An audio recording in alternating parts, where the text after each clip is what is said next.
2 दिन बीत चुके थे और मानवी की हालत और भी बदतर हो चुकी थी। अभिषेक ने उसे ड्रग्स देना शुरू कर दिया था, जिस वजह से मानवी बहुत कम देर की होश में रहती। उसे अब गोदाम के बंद अंधेरे कमरे से निकाल एक चिड़िया के पिंजरे जैसे लोहे के जाल में कैद कर दिया गया था। चारों तरफ से घेराव और ऊपर से बंद, ये जाल उसे पूरी तरह से असहाय बना चुका था।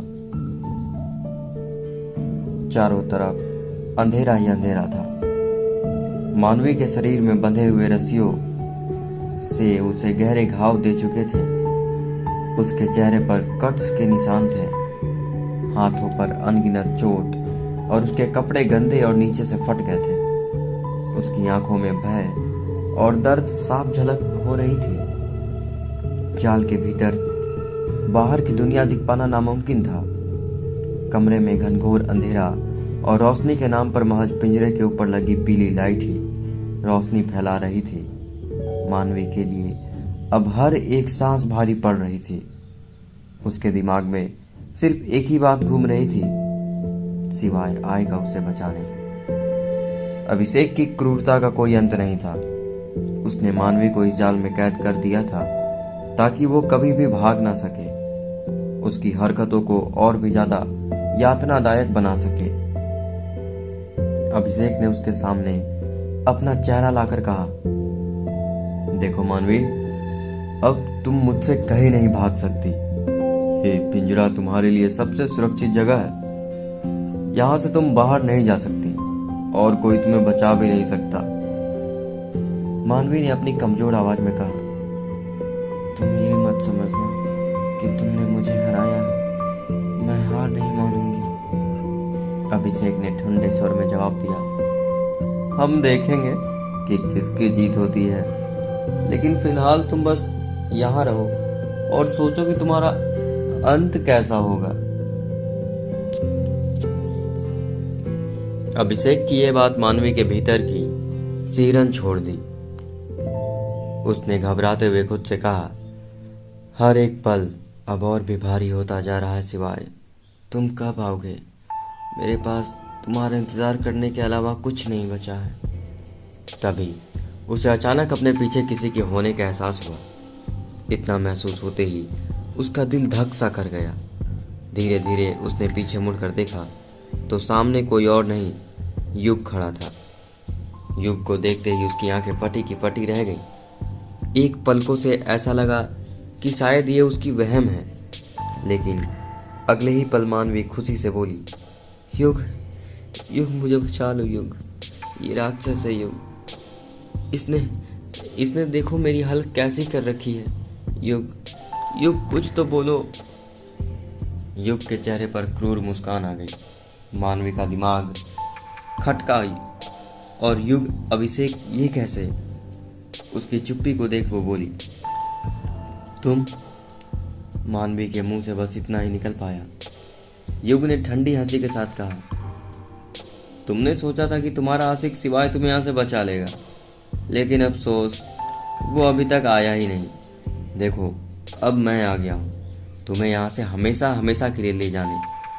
मगर ये तभी हो सकता है ना मानवी, जब तुम एक रात के लिए अभिषेक की हो जाओ, क्योंकि ये बंदा बहुत ही जिद्दी है।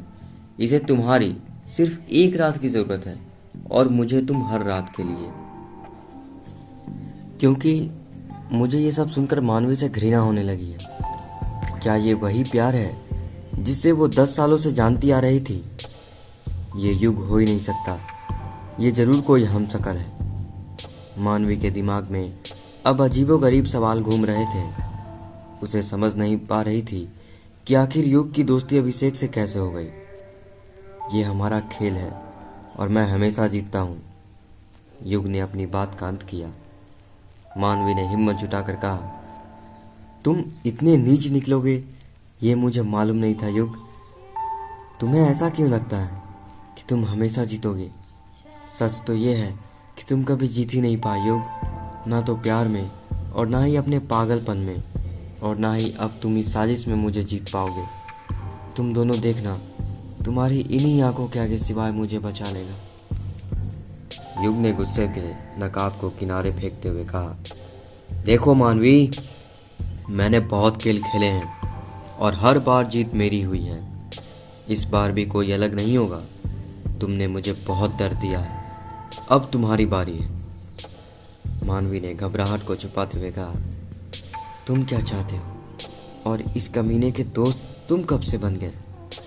युग, अभिषेक बहुत ही अच्छा किस्म का इंसान है। ऐसे गिरा हुआ इंसान कोई नहीं हो सकता। तुम तो इतने अच्छे इंसान हो, तो तुम आखिर क्यों ऐसा कर रहे हो मेरे साथ?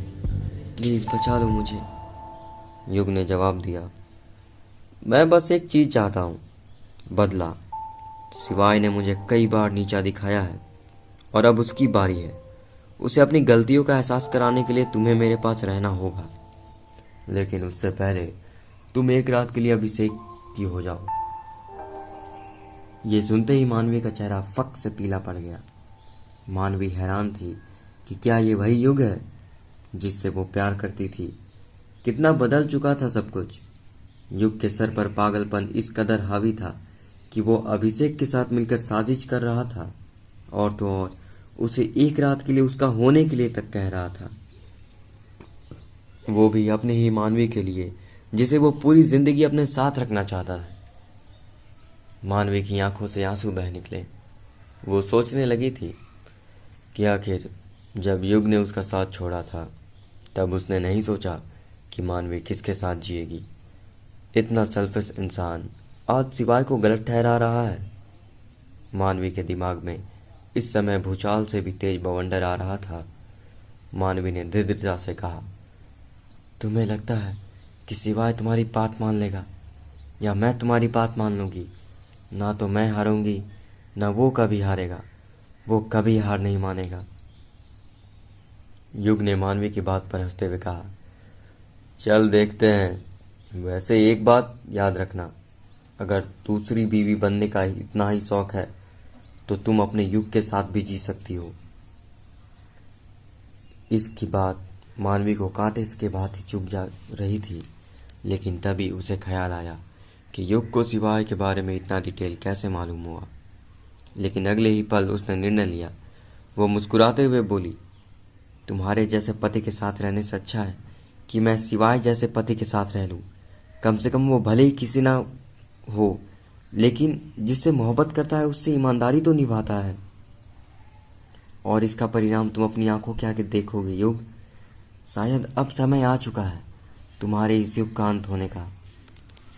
मानवी ने अपने भीतर की सारी ऊर्जा को बटोर कर आखिरकार चिल्लाकर युग से कहा। युग ने हंसते हुए कहा, यहाँ किसी पिक्चर की शूटिंग नहीं चल रही है मानवी, जो कि शिवाय तुम्हें बचाने आ जाएगा। हाँ, ये जरूर होगा कि अब शिवाय अपनी प्रेमिका की खातिर मेरे सामने झुकेगा। मानवी ने हंसते हुए कहा, तुम्हारी तरह कमीना नहीं है। उसने तुम्हें अपने घुटनों की बल ना बैठा दिया ना, तो मेरा नाम भी मानवी सक्सेना नहीं। मानवी का इतना कहना ही था कि अभिषेक ने एक फायरिंग दाग दी। गुस्से से तिलमिलाकर बोला, बहुत बहुत अहंकार है ना तेरे अंदर। तेरी इसी आंखों के सामने तेरे शिवाय का अंत कर दूंगा मैं। मानवी की आंखों से आंसू निकल पड़े। उसकी हवाई फायरिंग देखकर एक पल को मानवी को ऐसा लगा कि शिवाय अब उसे बचाने नहीं आ पाएगा तो अच्छा ही होगा। वो शिवाय की जान नहीं लेना चाहती थी। अब वो किसी से कुछ नहीं कहना चाहती थी। उसकी आंखों से आंसू बह रहे थे।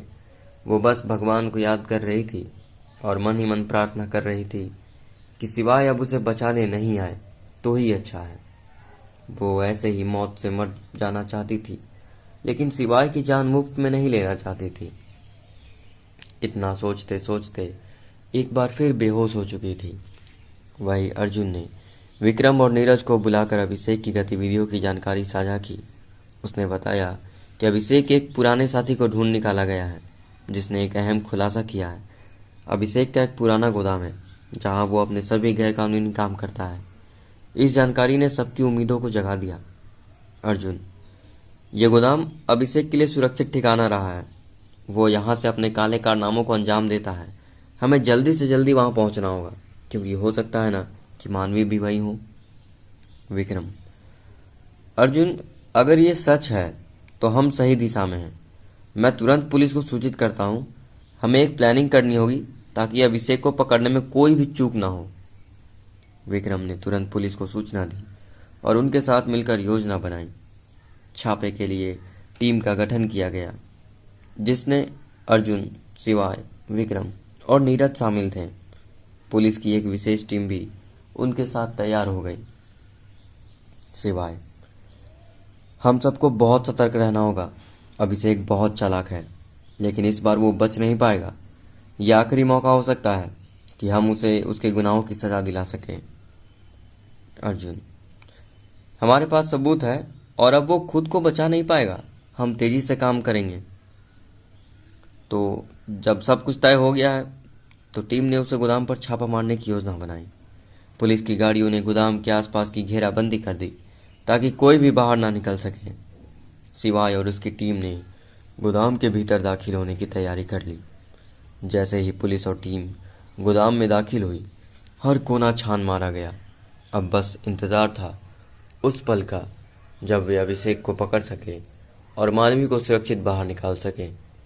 लेकिन अफसोस, जब शिवाय और उनकी टीम ने गोदाम को पूरी तरह से छान मारा तो उन्हें वहां न मानवी मिली और न ही अभिषेक। गोदाम के अंदर सिर्फ पुराने सामान, टूटे फूटे बॉक्स और कुछ कागजात ही मिले। शिवाय की उम्मीदें टूटने लगी और उनकी आंखों में निराशा साफ झलकने लगी। अर्जुन, शायद हमें गलत जानकारी मिली थी या फिर अभिषेक को पहले ही खबर हो गई है और वो यहाँ से भाग निकला। विक्रम, ये संभव है कि उसने हमें चकमा देने के लिए ये जाल बिछाया हो। अगर ऐसा है तो वो कहीं और जाकर छिप गया होगा। हमें अपनी योजना को फिर से सोचना होगा। शिवाय ने एक गहरी सांस ली और कहा, हम समय से पिछड़ रहे हैं। हर मिनट कीमती है और हमें उसे हर हाल में पकड़ना होगा। हमें जल्दी से जल्दी दूसरी जानकारी जुटानी होगी। नीरज, मैं अपने संपर्कों से बात करता हूँ। हमें अभिषेक का अगला ठिकाना जानने के लिए सभी संभावित जगहों को खंगालना होगा। अर्जुन, शिवाय, मैं भी अपने तरीके से कुछ और जानकारी निकालने की कोशिश करता हूँ। अभिषेक कोई गलती तो जरूर करेगा और उसी गलती का हमें फायदा उठाना होगा। शिवाय ने अपनी टीम को नए निर्देश दिए और सबको जल्दी से जल्दी अभिषेक और मानवी को लोकेशन ढूंढने का काम पर लगा दिया। लेकिन इन सब के पहले उन लोगों ने गोदाम को आग के हवाले कर दिया। अर्जुन ने कहा, यह उसकी सबसे बड़ी मेहनत का फल है। चलो, हमारा काम शुरू हो चुका है। भले ही इस बार भी हम असफल रहे, लेकिन हमारा संकल्प और भी मजबूत हो गया है। अभिषेक कहीं भी छिपा हो, उसे ढूंढ निकालने का एक ही रास्ता है, लगातार प्रयास और एक मजबूत प्लानिंग।